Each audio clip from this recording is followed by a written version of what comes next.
अच्छे तरीके से ड्रेसिंग करके जब उसकी नजर होशो हवास से बेगाना नूर पर पड़ी, एक बार फिर सही मानों में उसके औसान खता हो गए। ओ गॉड, ये सब क्या हो रहा है? साइड टेबल से पानी का ग्लास उठाकर चंद छींटों का छिड़काव उसके चेहरे पर किया। एक बार से तो कोई भी असर नहीं हुआ। दूसरी बार, आखिरकार तीसरी बार में उसके वजूद में हल्की हल्की जुम्बिश हुई। तब कहीं जाकर अरसल ने सुकून का गहरा सांस लिया। जेब से रुमाल निकालकर उसका चेहरा साफ किया। उसे तकलीफ में देखकर वो भी कहाँ खुश था, मगर ये सब वो उसी के लिए तो कर रहा था। उसे हर तकलीफ से निजात दिलाने का इरादा रखता था, और अब ये जख्म देखकर तो ये इरादा और भी पुख्ता हो गया था।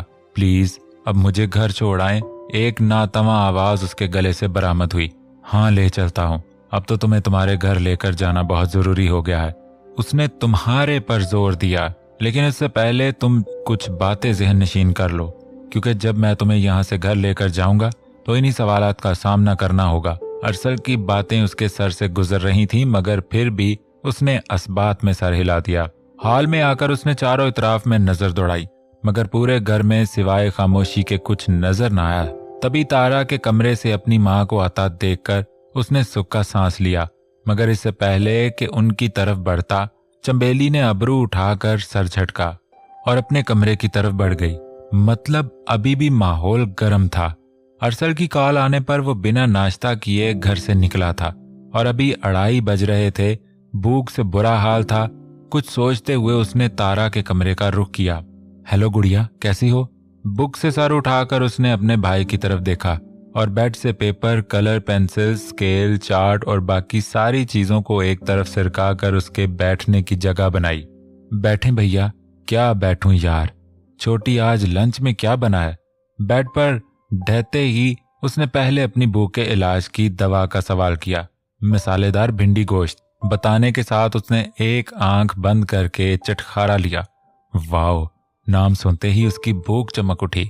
मेरे लिए ले आओ प्लीज, बहुत भूख लगी है। उसकी बेचारगी पर तारा को हंसी आई। मगर भैया, मैंने सोचा था कि आप और भाभी इकट्ठे नाश्ता और लंच करेंगे। उसकी बात पर वो झटका खाकर उठा। क्या मतलब, मिशी ने खाना नहीं खाया? मैं गई थी उनके लिए नाश्ता लेकर, मगर वो शायद सो गई थी। और फिर अभी लंच के वक्त जब गई तो उन्होंने कहा कि वो बिना शावर लिए पानी भी नहीं पीती। इसीलिए मैं आपको बोल दूं कि आप आते हुए उनके घर से मिशी भाभी के कुछ सूट लेते आइएगा।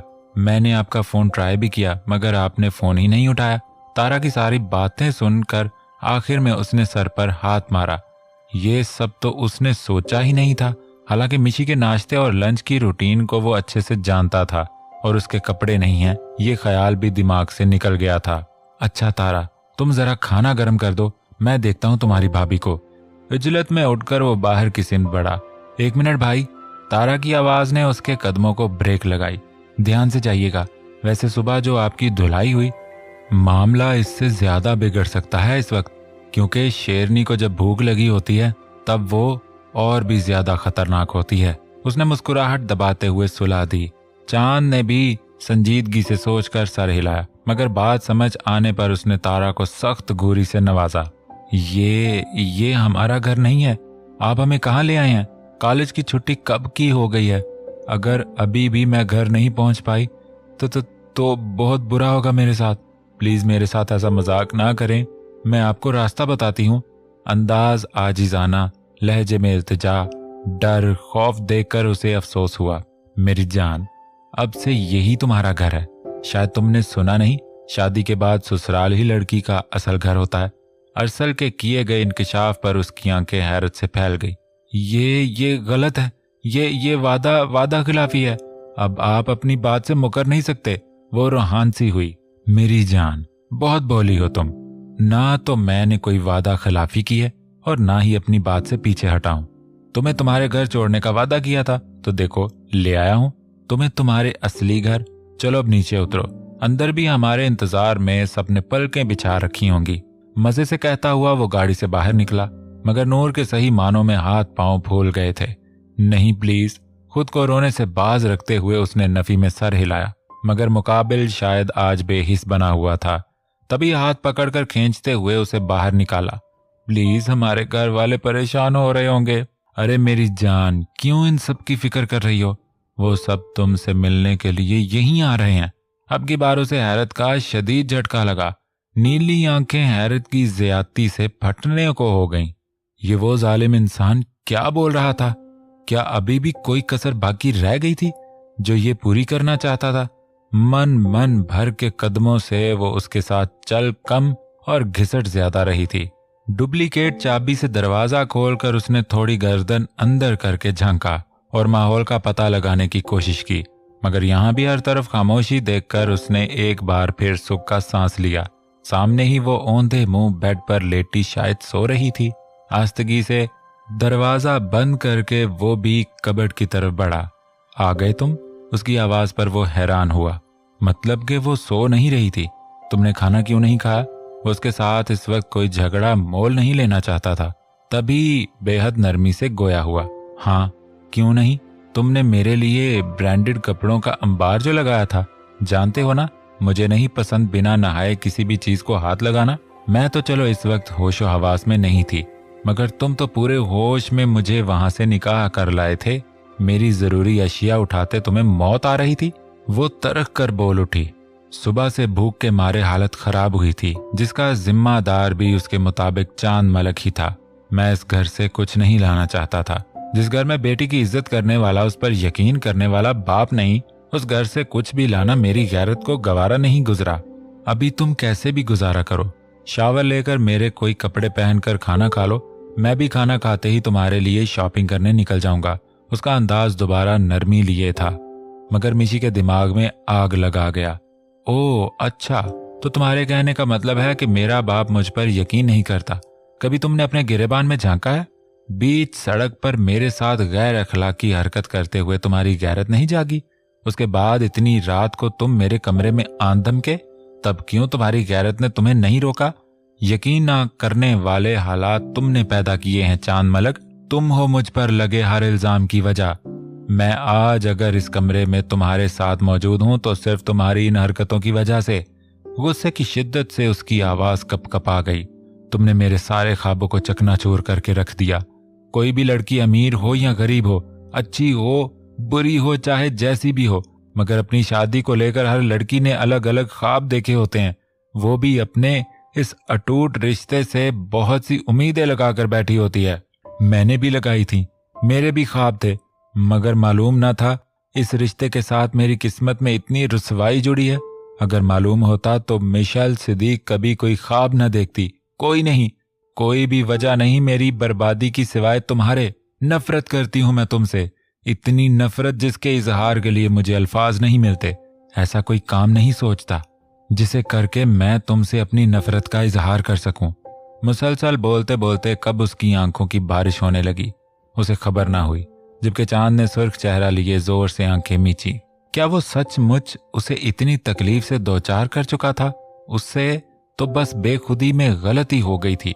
उसकी माफी मांगने गया था ताकि वो उसके बारे में कोई गलत भी राय कायम ना कर सके। मगर ये क्या हो रहा था? सब सुधरने के बजाय बिगड़ गया था। कहाँ हैं वो लोग? अरसल की आवाज पर रूप ने टीवी से नजरें हटाकर उसकी तरफ देखा। अरसल के साथ किसी लड़की को देख हैरत के मारे रिमोट हाथ से छूटकर जमीन पर जा गिरा। किर्रत ने भी हैरानगी से असवद की तरफ देखा। या खुदा, मैं जो सोच रहा हूँ वो काम ये लड़का ना करके आया। असवद का लहजा इस कदर धीमा था कि आवाज सिर्फ किर्रत के कानों तक ही पहुंच सकी। मुझे भी यही लग रहा है असवद, और वो ये काम करके भी क्यों ना आए। आखिर बेटा जो आपका है आपके ही नक्शे कदम पर चलेगा। किर्रत की सरगोशी पर असवद ने उसे खफगी से घूरा। ओ मम्मा, देखे मैं अपने साथ किसको लाया हूँ। किसको लाए हो बेटा? किर्रत ने सवाल भले ही उससे किया था, मगर नजरें सामने खड़ी मासूम सी लड़की पर जमी थीं। आपकी बहू को लाया हूँ। अब आपकी आधी से ज्यादा टेंशन खत्म। असवद ने उसकी बात पर गहरा सांस लिया, जैसे उसे अरसल से यही उम्मीद हो। अरसल, मैंने बोला था कोई भी गलत काम मत करना, अगर किया तो मुझसे बुरा कोई नहीं होगा। उसने सख्त अंदाज अपनाया। ये क्या बात कर रहे हैं डैड? शादी करना कब से गलत काम हो गया? अरसल का अंदाज ऐसा था जैसे उसे शदीद हैरत हुई हो ये बात सुनकर। आई नो डैड, आपको दुख हुआ कि हमने आपको बिना बताए इस तरह शादी कर ली, और होना भी चाहिए। आखिरकार हमारे माँ बाप हैं आप। मगर डैड सच, अगर मजबूरी ना होती तो हम ये कदम कभी ना उठाते। अब की बार उसने बेचारगी से मुंह बनाया। और ऐसी क्या मजबूरी आ गई थी जो तुम्हें इतना बड़ा कदम उठाना पड़ा? असवद ने भी उसे नाटक करता देखकर दांत पीसे। नूर की फैमिली डैड, उसकी फैमिली सबसे बड़ी वजह है हमारे इस कदम उठाने की। एक्चुअली डैड, नूर और मैं एक दूसरे को बहुत अरसे से पसंद करते हैं। उसके सफेद झूठ पर नूर ने दोनों हाथों की उंगलियों को एक दूसरे में पैवस्त करके सर झुकाया। मैं सही मौका देकर आपसे और मम्मा से बात भी करने वाला था, मगर आपकी फूफो ने जबरदस्ती नूर की शादी किसी लोफर लफंगे से फिक्स कर दी, इसीलिए मजबूर होकर हमें ये कदम उठाना पड़ा। असवद ने बगौर थर थर कांपती उस लड़की को देखा जो सर झुकाए सख्ती से लब भींचे शायद अपना रोना कंट्रोल कर रही थी। इतना तो वो भी अपने बेटे को जानता था, आज वो झूठ बोल रहा है। क्या इसकी बाकी फैमिली को तुम्हारे और इसके इन इकदाम के बारे में पता है? अब भी असवद के लहजे में कोई लचक न थी। ऑफ कोर्स डैड, मैंने खुद उन्हें फोन करके यहाँ बुलाया है। अभी आते ही होंगे धूमधाम से अपनी नवासी को अलविदा कहने। आ गए हैं हम, और अलविदा तो अब तुम्हें बोलना होगा। रुकैया बेगम, रानी, एक इंस्पेक्टर, 2 पुलिस एहलकार और एक लेडी कांस्टेबल के साथ मगरूराना चाल चलते हुए मलक हाउस में दाखिल हुई तो असवद के दिमाग की तमाम नसें तन गईं।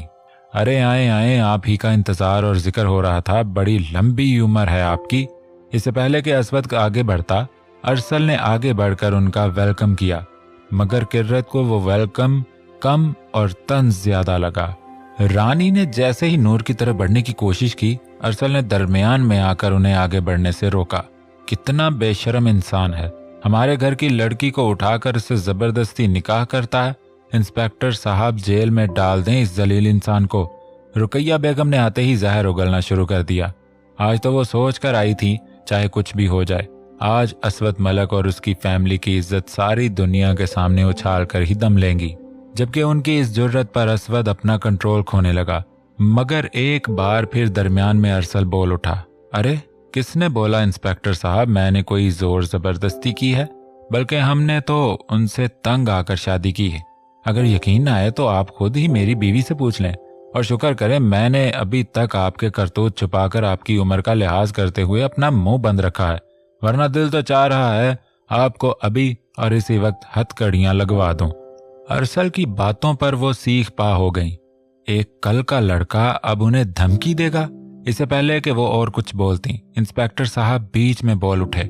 लेडी कांस्टेबल से नूर का बयान लेने को कहा और जो सबक थोड़ी देर पहले अरसल से धमकी देकर रटा के लाया था, नूर ने तोते की तरह रटा रटाया सबक लेडी कांस्टेबल को सुना दिया। जबकि नूर के इस बयान ने रुकैया बेगम के सारे इरादों पर तेजाब का काम किया और वो कहर बरसाती नजरों से उसे घूरने लगी, जिसे अरसल के साथ साथ बाकी सबने भी नोट किया। जबकि रेलिंग पर दोनों हाथ जमाए मुस्तफा शाह ये सारा तमाशा बड़ी फुर्सत से मुलाहजा कर रहा था। देखें मैडम, जो बयान सामने आया है इसको मद्देनजर रखते हुए इन पर कोई केस नहीं बनता। ये दोनों बालिग हैं और अपनी पसंद से शादी करने का हक रखते हैं। इंस्पेक्टर ने रुकैया बेगम को वहीं जवाब दे दिया। 1 मिनट इंस्पेक्टर साहब, हम पर कोई केस नहीं बनता, ये बात मैं अच्छे तरीके से जानता हूँ, मगर मुझे इन पर 2 केस करने हैं। अरसल की बातें आज सबको हैरत के समुंदर में गोताजन कर रही थी। कौन सा केस मिस्टर अरसल मलक? इंस्पेक्टर भी उसकी तरफ मतवज्जे हुआ। पहला केस ये कि इन्होंने एक लोफर लफंगे से भारी कीमत के एवज नूर की शादी फिक्स की, वो भी जोर जबरदस्ती। जब नूर ने मना करने की कोशिश की तो इन्होंने नूर को टार्चर करके वहां बिलवाया और किसी के भी सामने ये सारी बातें बोलने से मना कर दिया। सबूत के तौर पर आप इस लेडी कांस्टेबल को मेरी बीवी के साथ कमरे में भेजकर चेक करवा सकते हैं। अभी भी उसके जिस्म पर किसी नोकीली चीज से किए गए गहरे जख्म मौजूद हैं। अरसल के इंकशाफ पर जहां रुकैया बेगम को सांप सूंघ गया, वहीं रानी ने हैरत से अपनी माँ की तरफ देखा। आप ऐसे कैसे कर सकती हैं माँ, मेरी बेटी के साथ? उसके लहजे में दुख बोल रहा था। मैं जानती थी आप इससे नफरत करती हैं, मगर आपकी नफरत इस कदर है ये मुझे नहीं मालूम था। उनकी आंखों से आंसू छलक उठे। इंस्पेक्टर ने एक बार फिर लेडी कांस्टेबल को इशारा करके नूर को कमरे में ले जाने को कहा, मगर इस बार रूप ने आगे बढ़कर नूर का हाथ थामा और खुद भी नूर और लेडी कांस्टेबल के साथ कमरे की तरफ चल दी। अरसल ने एक तिरछी नजर इन तीनों की तरफ देखा। जब उसे यकीन हो गया कि अब वो कुछ दूर जा चुकी हैं और उनकी आवाज नूर के कानों तक नहीं पहुंच पाएगी, तो उसने एक बार फिर बोलने का इरादा बांधा। दूसरा केस भी मुझे इन पर और इनके दामाद पर करना है, मगर इससे पहले रानी आंटी, मैं आपको कुछ बताना चाहूंगा। नूर आपकी बेटी नहीं है। लफ्ज थे या पिघलता शीशा जो अरसल मलक ने उनके कानों में उंडेला था। वहीं रुकैया बेगम को भी सांस लेना दोबर हो गया। आखिर जिस राज की उन्होंने अपनी बेटी को भी खबर ना होने दी, वो राज अरसल मलक तक कैसे और क्यों कर पहुंच गया? नहीं नहीं, वो मेरी बेटी है। रानी की आवाज कपकप आ गई। माँ बोले ना, नूर मेरी बेटी है। उन्होंने रुकैया बेगम की तरफ बड़ी आस से देखा, मगर वहां झुका सर देखकर उन्हें अपना सर चकराता महसूस हुआ। मैं बताता हूं इंस्पेक्टर साहब, जब अरहम की पैदाइश के बाद रानी आंटी मुसलसल 2 बार अपना बच्चा खो चुकी, तो उनकी दिमागी हालत खराब रहने लगी। डॉक्टरों ने कहा कि अब अगर इन्हें कोई और सदमा पहुंचा तो इनकी जान भी जा सकती है। मगर तीसरी बार भी जब इनका बच्चा मरा हुआ पैदा हुआ, तो इनको अपनी बेटी की जान जाने का खतरा होने लगा। इत्तेफाक से इसी अस्पताल में एक और फैमिली के यहाँ जुड़वा बेटियों की पैदाइश हुई, तो उनके दामाद ने डॉक्टरों को पैसे खिलाकर उन्हीं जुड़वा बच्चों में से एक बच्चा उठाकर अपनी बीवी की गोद में डाल दिया, जिनमें उन्होंने अपने दामाद का पूरा पूरा साथ दिया। मैं चाहता हूं आप इन्हें और इनके दामाद को हिरासत में लेकर पूछें कि नूर के हकीकी माँ बाप कौन हैं। पूरा माहौल बदल चुका था। कोई गहरे सदमे में था, तो कोई बरसों की बिछाई बिसात में एक पल के अंदर अंदर हार चुका था। वहीं किर्रत और असवद हैरान थे इस इंकिशाफ पर, मगर इन सब की आंखों से दूर मुस्तफा शाह की आंखें खून छिलका रही थीं। उसे वो सब याद आया जब डॉक्टर ने उसकी माँ के हाथ में लाकर चंचल को डाला था। जबकि वो चिल्ला चिल्ला कर बोल रही थी, उन्होंने 2 बेटियों को जन्म दिया है। उनकी 2 बेटियां थीं।